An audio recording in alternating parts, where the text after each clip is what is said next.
किसी वक्त मुझे ये बातें बहुत हैरान कर देती थी कि दुबई का इतना बड़ा शेख ऐसा क्यों करता है। ये बात मुझे समझ नहीं आती थी कि मेरा मालिक हर रात एक मरी हुई लड़की का शरीर अपने पास क्यों रखता था। मैं सोचता था अगर वो किसी भी मरी हुई लड़की के साथ गलत काम करता है रात के वक्त तो वो ऐसा क्यों करता है। इसके पास इतनी धन दौलत है, वो किसी भी जिंदा लड़की को अपने लिए खरीद सकता है, लेकिन वो मरी हुई लड़की को ही क्यों अपने लिए पसंद करता था। पहले पहल तो हमेशा इसके पास जिंदा लड़कियां ही अय्याशी की वजह से आती थी, लेकिन कुछ दिनों से ये सब होने लगा था कि वो मरी हुई लड़कियों को रात में अपने पास रखने लगा था। मैं हर रात की बात सोचता सोचता नींद की वादियों में खो जाता था, लेकिन सुबह होते ही मेरे दिमाग में सारी बातें फिर से ताज़ी हो जाती थी। मैं हर वक्त इसके साथ ही रहता था। इसकी कोई भी हरकत मुझसे और मेरी आंखों से अब छुपी नहीं थी, जिसकी वजह से मुझे इसकी हर एक बात का मालूम होता था कि वो कब क्या करने वाला है, क्या कर चुका है, क्या कर सकता है, किसके पास कितनी धन दौलत है, कितना वो कमाता है, कितने इसके दोस्त और रिश्तेदार हैं, कितना इसका बैंक बैलेंस है। यहाँ तक कि मुझे सब कुछ मालूम था, लेकिन मुझे आज तक इस राज के बारे में मालूम नहीं हुआ था जो वो मरी हुई लड़कियों के साथ रात गए करता था। मेरे दिमाग में बहुत अजीब अजीब से ख्यालात आने लग गए थे। मुझे समझ नहीं आती थी वो ऐसा क्यों करता है। अगर वो मरी हुई लड़कियों के साथ रात गुजारता है तो वो बहुत बड़ा पाप करता है। मैं चाहता था कि मैं इसको इस बात से रोकूं, लेकिन मुझे उन सब चीजों के पीछे कोई भी सच बात मालूम नहीं थी, इसलिए मैं इससे कोई भी बात नहीं कर सकता था। मुझे तो हैरत उन लोगों पर होती थी जो अपनी मरी हुई बेटी को एक रात के लिए अपने हाथों से शेख को देकर चले जाते थे। वो शेख सुबह होते ही इस लड़की के घर वालों को एक मोटी रकम देकर चुप करवा देता था, जिसकी वजह से वो लोग भी चुपचाप लाश को लेकर वहां से चले जाते थे। मुझे उन लोगों पर बहुत गुस्सा आता था। वो कितने बेरहम हो चुके थे कि कुछ पैसों की वजह से अपनी मुर्दा बेटी को बेच देते थे। वो लोग इतना भी नहीं सोचते थे कि वो अब मर चुकी है, इसके शरीर की इस तरह तौहीन ना की जाए। खामोशी से अच्छे लोगों की तरह इसके शरीर को दफना दिया जाए, लेकिन वो लोग एक मुर्दा शरीर के जरिए पैसे कमाते थे। मेरा बस चलता था कि मैं उन लोगों का मुंह तोड़ दूं अपने हाथों से, लेकिन मैं मजबूर था। मैं कुछ भी नहीं कर सकता था सिवाय उन लोगों के इन घटिया चेहरों को देखने के सिवा। इसलिए मैं उन सब को भूलकर अपने काम में मगन हो जाता था। लेकिन अब मेरे दिल में उमंग हो रही थी कि मैं शेख का ये राज जान लूं कि रात के वक्त वो ऐसा क्या करता है जिसके लिए इसको एक मुर्दा लड़की की जरूरत होती है, और वह इस बात को सबसे छुपाता भी है।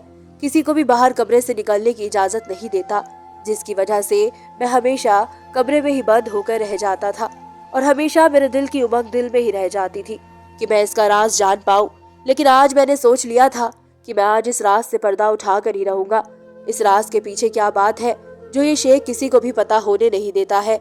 मैंने यही बात सोचते हुए फैसला किया कि मैं आज की रात घर से बाहर चला जाऊंगा, जिसकी वजह से मैं किसी भी वक्त घर में आऊंगा तो मैं कमरे में जाने की बजाय कहीं और भी जा सकता हूँ। मैं अपने प्लान को अंजाम देते हुए घर से बाहर चला गया। मुझे ये सब करते हुए डर भी बहुत लग रहा था, लेकिन मैंने सब चीजों को भुला दिया था। मेरे जाने के बाद शेख ने मेरे बारे में पूछा भी था कि वो कहाँ है, लेकिन मेरे साथ काम करने वालों ने यही बताया जो मैं उन लोगों को बोल कर गया था कि मैं काम से बाहर जा रहा हूँ। शेख ने ये बात सुनकर ज्यादा कोई रिस्पॉन्स नहीं दिया और अपने काम में मगन हो गया। आधी रात होते ही मैं वापस घर की तरफ बढ़ने लगा। मेरा एक एक कदम भारी हो रहा था।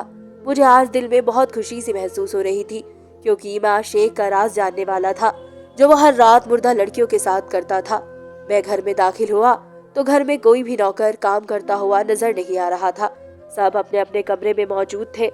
एक बात का मुझे यकीन हो गया था, मैं समझ चुका था शेख सबको ऑर्डर दे चुका है कमरों में जाने का। मेरे दिल की धड़कन बहुत तेज हो रही थी, लेकिन आज मैं फैसला कर ही चुका था कि मुझे शेख के इस राज को जानना ही है। अगर आज हिम्मत नहीं की तो कभी भी हिम्मत नहीं कर पाऊंगा। इस चीज को सोचते हुए मैंने खुद को हौसला दिया और मैं इसके कमरे की तरफ बढ़ने लगा। शेख का कमरा ऊपर की तरफ था, इसलिए मुझे जाने में भी डर लग रहा था। मैं चारों तरफ देखते हुए धड़कते दिल के साथ इसके कमरे के बाहर पहुंचा। मुझे अंदर से बातें करने की आवाज आ रही थी। मेरी सांसें थम सी गई थी। मुझे डर महसूस होने लगा था। मुझे पता था अगर शेख को ये बात मालूम हो गई कि मैं इसकी इजाजत के बगैर इसके कमरे के बाहर आया हूँ तो वो बिना कुछ सोचे बिना कुछ जाने मेरा कत्ल कर देगा और दूसरी कोई बात भी नहीं सोचेगा। मेरे दिल में एक पल के लिए ख्याल भी आया था कि मैं वापस लौट जाऊं, लेकिन मैं अपने हाथों मजबूर हो चुका था। अगर मैं आज ये राज नहीं जानता तो मैं किसी भी दिन इस राज को जानने की हिम्मत नहीं कर पाता। मैंने हिम्मत करके शेख के दरवाजे के की होल से सामने देखा। 2-4 लोग और भी बैठे हुए थे। मेरे दिल की धड़कन काफी ज्यादा तेज हो रही थी। मेरे हाथों में ठंडे ठंडे पसीने आ रहे थे, मेरे माथे पर बल पड़ रहे थे, हाथ पांव भी कांप रहे थे। मैंने हल्का सा दरवाजा खोलकर अंदर झांकने की कोशिश की और जैसे ही मैंने सामने का मंजर देखा तो मेरे होश उड़ गए। मुझे यकीन नहीं आ रहा था कि शेख ये भी कर सकता है। मुझे ऐसा महसूस होता था जैसे घर की पूरी छत मेरे सर पर आ गिरी हो। मैं हैरान हो गया था। महसूस होता था जैसे जमीन कदमों से निकल गई हो, क्योंकि शेख सामने मरी हुई लड़की के साथ। मुझे दुबई आए हुए कुछ ही टाइम हुआ था। मुझे जॉब की बहुत ज्यादा जरूरत थी, क्योंकि मैं अपने घर का एक अकेला कमाने वाला था, जिसकी वजह से मैं कमाने दुबई तक पहुंच गया था। मैंने अपने शहर में कमाने की बहुत कोशिश की थी, लेकिन विधवा माँ और 2 जवान बहनों का खर्चा निकल ही नहीं पा रहा था। इस वजह से मैं अपनी सारी जमा पूंजी लगाकर दुबई पहुंच चुका था, लेकिन मुझे कहीं भी जॉब अच्छी नहीं मिली थी। मैं दुबई में जगह जगह फिरकर जॉब की तलाश कर रहा था। इसी दौरान मेरी मुलाकात मेरे मालिक यानी शेख से हुई थी। वो देखने में बहुत अय्याश इंसान था, लेकिन मुझे काम की इतनी जरूरत थी कि मैंने इसके घर काम करने की हामी भर ली थी, वरना मेरा दिल बिल्कुल भी इसके पास काम करने का नहीं था, क्योंकि वो एक अय्याश इंसान था और ऐसे इंसान मुझे कभी भी अच्छे नहीं लगते थे। लेकिन ये काम करना मेरी मजबूरी थी, जिसकी वजह से मुझे बेदिली के साथ इस नौकरी के लिए हाँ करनी पड़ी थी। पहले पहल तो वो मुझ पर बिल्कुल भी यकीन नहीं करता था। जिस तरीके का रवैया इसका सारे नौकरों के साथ था, ऐसा ही रवैया वो मेरे साथ भी रखता था। बस काम से काम ही करवाना पसंद करता था और मेरा भी यही मतलब था कि मैं इसके घर का काम करूंगा, इसे अपने काम का पैसा लूंगा और अपने घर वापस चला जाऊंगा। काफी वक्त तक यही सब चलता रहा। मैं काम करता और अपने घर वापस जाता, लेकिन मुझे नहीं पता था वो मुझे बहुत गहराई से नोट कर रहा है। मैंने वहाँ किसी को भी अपना दोस्त नहीं बनाया था, तो यही चीज इसको सबसे ज्यादा पसंद आई थी और चंद दिनों में इसने मुझे अपना खास नौकर करार दे दिया था। मुझे ये चीज बिल्कुल भी पसंद नहीं आई थी, क्योंकि मुझे वो शख्स बिल्कुल भी पसंद नहीं था। मैं इससे दूरी बनाए रखता था, लेकिन वो मुझसे ही अपना हर काम करवाने लगा था, मुझे अपने साथ साथ रखने लगा था, ज्यादा से ज्यादा मुझे अपने साथ लेकर जाता, अपना हर काम मुझसे ही करवाता था, जिसकी वजह से मैं इसके बहुत ज्यादा करीब हो गया था। इसकी हर एक चीज मुझे पता चलने लगी थी। वो मुझ पर इस कदर यकीन करने लगा था कि वो अपनी हर एक बात मुझसे शेयर करने लगा था। इसके पास कितना पैसा था, यहाँ तक कि मुझे अब ये भी पता चल चुका था, क्योंकि मुझे यहाँ काम करते हुए काफी वक्त बीत चुका था, कि यहाँ पर हर नौकर ही पुराना था, लेकिन वो किसी पर भी भरोसा नहीं करता था। वजह सिर्फ इतनी थी कि सबके कोई न कोई दोस्त यहाँ मौजूद थे जो इसकी जासूसी बाहर रख सकते हैं। सिवाय मेरे यहाँ कोई भी एक दोस्त मौजूद नहीं था। मैं बिल्कुल नया था यहाँ दुबई के लिए, इसलिए मुझ पर काफी ज्यादा भरोसा कर लिया था इसने। शुरुआत के दिनों में मुझे सिर्फ और सिर्फ अपने काम से काम मतलब रखते हुए देखता था और ये चीज इसको पसंद आ गई थी। वक्त गुजरता गया और मैं यहाँ पूरे तौर पर सेटल हो गया। मैं समझता था शायद वो कुछ ही दिनों में सुधर जाएगा, लेकिन वक्त के साथ साथ इसकी अय्याशी दिन ब दिन बढ़ती ही चली गई थी। वो हर वक्त शराब और शराब में ही बिजी रहता था और सबसे ज्यादा शराब पीना उसका पसंदीदा शौक बन गया था। दिन भर लड़कियों के साथ घूमना, लड़कियों के साथ वक्त गुजारना इसका सबसे ज्यादा पसंदीदा शौक था। लेकिन उन सब चीजों के साथ साथ इसमें एक और चीज भी शामिल हो गई थी, और वो सबसे खतरनाक चीज थी। कुछ ही वक्त से मुझे एक अजीब सी चीज इसमें नजर आ रही थी कि वह रात के वक्त घर में मुर्दा शरीर लाने लगा था। कुछ टाइम तक हम नौकरों को ये बात नहीं पता थी कि शरीर लड़के का होता है या लड़की का। हम सब इस हैरत में ही गिरफ्तार थे कि शरीर लड़की का है या लड़के का, क्योंकि इसने सब नौकरों को ये हुक्म दिया था कि कोई भी नौकर 9 बजे के बाद अपने कमरों से बाहर नहीं निकलेगा। इस वजह से काफी वक्त तक हमें ये बात मालूम नहीं हुई थी कि आखिर ऐसा क्यों होता है। हर रात कुछ वक्त बाद एक नौकर ने मुर्दा शरीर आते हुए देखा और इसका साथ में चेहरा भी देख लिया, जिसकी वजह से घर में सबको ये बात मालूम हो गई थी कि वो शरीर किसी लड़के का नहीं बल्कि एक जवान लड़की का है। सब जगह यही बातें शुरू हो गई थी कि शेख ऐसा क्यों कर रहा है, क्यों हर रात जवान लड़की की लाश लाता है। सब मेरे पास ही घूम फिर कर आ रहे थे ये सवाल करने के लिए, क्योंकि घर घर में यही बात फैली हुई थी कि मैं शेख का करीबी नौकर हूँ।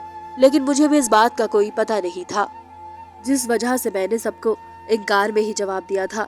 लेकिन अब मुझे भी इस बात को लेकर बहुत हैरत हो रही थी और मैं इस चीज को सोच सोच कर बहुत बेचैन रहने लगा था कि ऐसा कौन सा काम है जिसकी वजह से वो रात के वक्त ये काम करता है और किसी को पता तक नहीं होने देता। और मुझे ये बात अंदर ही अंदर बहुत महसूस हो रही थी कि हर चीज बताने वाला शेख, इसने मुझे भी कोई बात नहीं बताई थी और मुझ पर भी इस चीज की पाबंदी लगा दी थी कि मैं भी रात के 9 बजे के बाद कमरे से बाहर नहीं निकलूंगा। हम लोगों ने 1-2 बार ये मंजर देखा था کہ कोई मरी हुई लड़की की लाश 2 आदमी बाहर से शेख के कमरे की तरफ लेकर जाते हैं। इसके बाद शेख का कमरा बंद हो जाता था। इसके बाद मुझे नहीं मालूम था कि अंदर ऐसा क्या होता है जो वो शेख इस लड़की के साथ करता है। सुबह होते ही वो मुर्दा शरीर इसके माँ बाप के हवाले करते हुए एक मोटी रकम उन लोगों के हवाले कर देता था। ये सब मंजर तो मैं अपनी आंखों के सामने होते देखता था, लेकिन अंदर कमरे में होने वाला मंजर मैंने अभी तक नहीं देखा था। सुबह भी ऐसा ही हुआ था। रात होते ही एक मुर्दा शरीर घर में आया था और सुबह होते ही इसके माँ बाप घर में मौजूद थे, जिसको पैसे देते हुए वो शरीर वापस कर दिया गया था, जिसकी वजह से वो लोग भी कुछ नहीं बोलते थे और खामोशी से अपने घर को लौट गए थे। और इससे पहले भी सुबह के वक्त मैंने ये भी देखा था कि कभी कभार तो ऐसा होता था कि कोई माँ बाप तो लाश लेने ही नहीं आते थे, सिर्फ पैसे लेने के लिए आ जाते थे। और जब शेख उनको कहता भी था कि तुम लोग इसको ले जाओ, तो वो लोग साफ इनकार करते हुए पैसे लेकर वहाँ से लौट जाते थे। फिर शेख खुद ही इसको दफना दिया करते थे। अब मुझे बहुत ज्यादा हैरत होने लगी थी कि ऐसा क्या काम होता है इस कमरे के अंदर जो ये शेख रात को करता है। यही बातें सोच सोच कर मेरे पेट में दर्द होने लगा था और मैं अब हर हाल में चाहता था कि मुझे मालूम हो जाए कि ये शेख एक मरी हुई लड़की के साथ ऐसा क्या करता है। और यही सोचते हुए मैंने एक दिन प्लान बना लिया था और एक रात घर में रहने के बजाय मैं घर से बाहर चला गया और आधी रात को मैं घर वापस आया। मुझे पता था कि घर में कोई भी इस वक्त बाहर के हिस्से में मौजूद नहीं होगा, मैं अपना काम आसानी से कर सकता हूँ। इसलिए मैंने सावधानी के तौर पर निगाहें चारों तरफ घुमाई और अपने कदम शेख के कमरे की तरफ बढ़ाने लगा। और जैसे ही मैंने कमरे का दरवाजा थोड़ा सा खोला तो सामने 4-5 लोग बैठे हुए थे और वो शेख भी वहाँ मौजूद था। वो 4-5 लोग इस लड़की के साथ कुछ कर रहे थे। मैंने जब थोड़ा ध्यान लगाकर देखा तो वो लोग इस लड़की के जिस्म की चीर फाड़ कर रहे थे, इसके अंदर के हिस्सों को निकाल रहे थे। वो लोग जो शेख के साथ बैठे हुए थे वो देखने में डॉक्टर महसूस हो रहे थे, क्योंकि वो लोग अपना काम काफी अच्छे से कर रहे थे। मैं ये सब देखकर बहुत हैरान परेशान हुआ था। मेरे होश उड़कर रह गए थे। मुझे महसूस होता था जैसे घर की छत मेरे सर पर आ गिरी हो, मेरे कदमों तले जमीन निकल रही हो। बाद में मुझे इसके सारे मकसद के बारे में मालूम हो गया था। वो शेख मरी हुई लड़कियों की किडनी निकाल कर उन्हें आगे अच्छे पैसों में बेचता था। ये इसका काम था और ये काम वो रात के आखिरी वक्त में करता था। ये बातें मेरे दिमाग पर बिल्कुल सवार हो गई थी। मुझे अपनी आंखों पर यकीन नहीं आ रहा था। मेरे नजदीक ये काम बहुत गैर कानूनी था। इस अय्याश शेख ने इस बार हद पार कर दी थी। वो इस कदर गिरा हुआ काम कर चुका था कि इसने मरी हुई औरत को भी ना छोड़ा था। इससे भी इसने पैसे कमाने की कोशिश की थी। मैं बहुत हैरान परेशान उल्टे कदमों अपने कमरे में लौट आया था और बेचैन होकर बैठा हुआ था।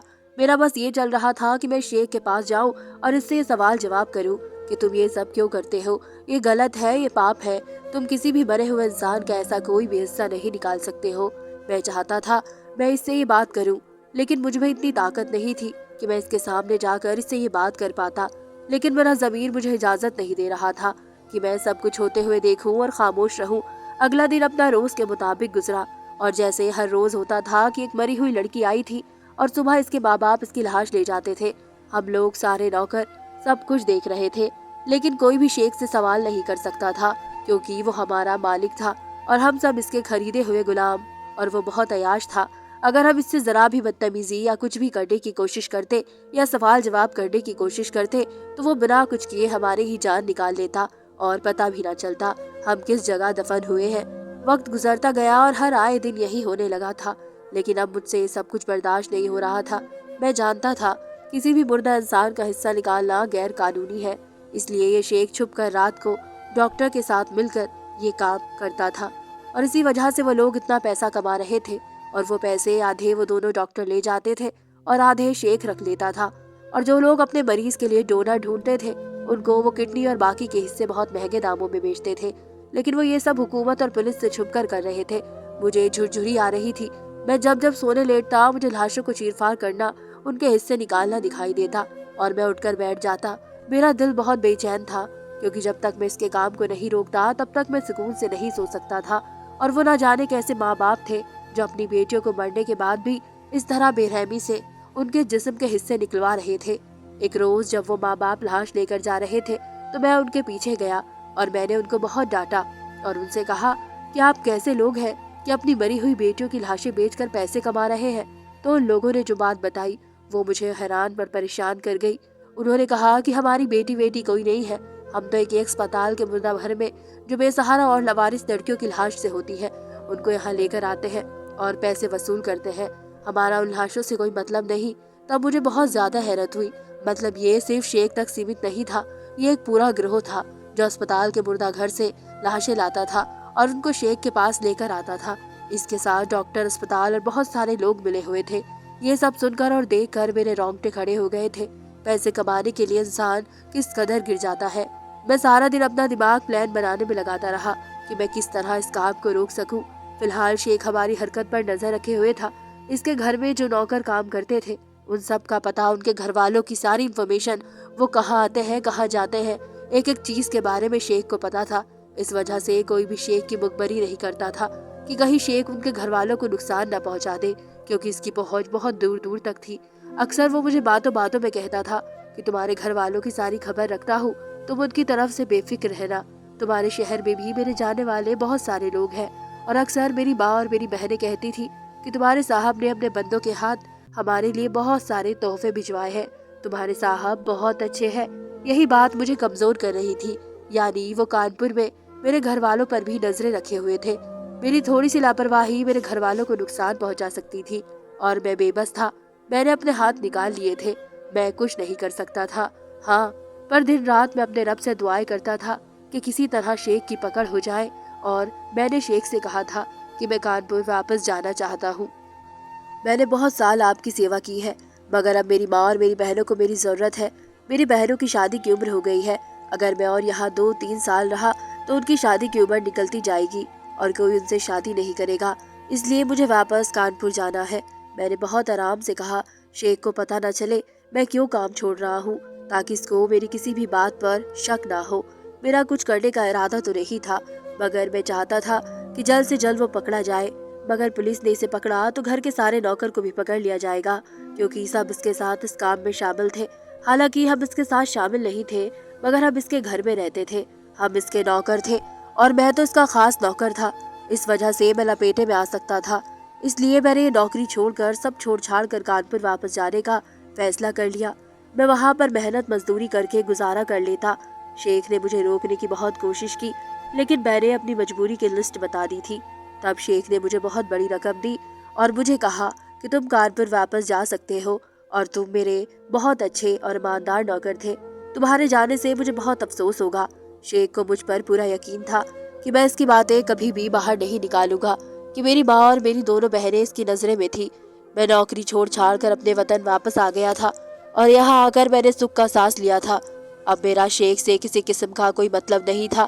कुछ महीने इस तरह ही गुजर गए थे। मैंने कानपुर में ही उन पैसों से किराने की दुकान खोली और मेरा अच्छा गुजर हो रहा था। मैंने अपनी दोनों बहनों के रिश्ते तय कर दिए थे।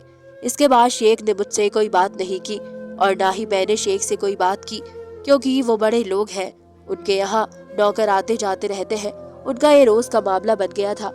मैं जानता था कि कुछ वक्त शेख के आदमी मुझ पर नजर रखेंगे, लेकिन वो जब देखेंगे कि मैं किसी भी काम में नहीं हूँ तो वो मेरी तरफ से बेफिक्र हो जाएंगे और मुझ पर नजर रखना छोड़ देंगे। और ऐसा ही हुआ था। मैंने अक्सर 1-2 लोगों को देखा था जो हर वक्त मुझ पर नजर रखे हुए थे। अब उन्होंने आना जाना छोड़ दिया था, क्योंकि इस बात को कुछ महीने गुजर चुके थे और वैसे भी मैं कानपुर आ गया था। अब मुझे शेख से कोई खतरा नहीं था, मगर हर वक्त मेरे दिमाग में यही बातें घूमती थी कि शेख आखिर कब तक इस तरह चोरी छुपे लावारिस लाशों के हिस्से निकाल कर उनको बेचता रहेगा। मगर एक दिन एक खबर सोशल मीडिया और अखबार में निकल कर आने लगी और मैंने देखा कि इसमें शेख की तस्वीर लगी है, जिसमें लिखा हुआ है कि वह इस लड़कियों के जिस्मानी हिस्सों को गैर कानूनी तरीके से बेचकर धंधा करता था और सऊदी अरब के पुलिस ने इसे पकड़ लिया है और इसके सारे गिरोह को पकड़कर हिरासत में ले लिया है, क्योंकि बहुत बड़े अरसे से पुलिस को इस बारे में मालूम था और वो इस पर नजर रखे हुए थे। ये खबर देखकर और सुनकर मैंने एक चैन का सांस लिया था और अपने रब का शुक्र अदा किया कि सबकी पकड़ हो गई है जो गैर कानूनी तौर पर इस तरीके से काम करते हैं। हालांकि शेख ने मेरा बहुत साथ दिया था। इस वक्त जब मेरे पास कोई नौकरी नहीं थी उसने मेरी मदद की थी, लेकिन गलत हमेशा गलत ही रहता है। मैं अपने रब का शुक्र अदा कर रहा था कि मैंने वक्त पर सही फैसला कर लिया था और ये नौकरी छोड़ दी थी, वरना आज भी बगैर किसी जुर्म के शेख के साथ जेल की सलाखों के पीछे होता। धन्यवाद दोस्तों।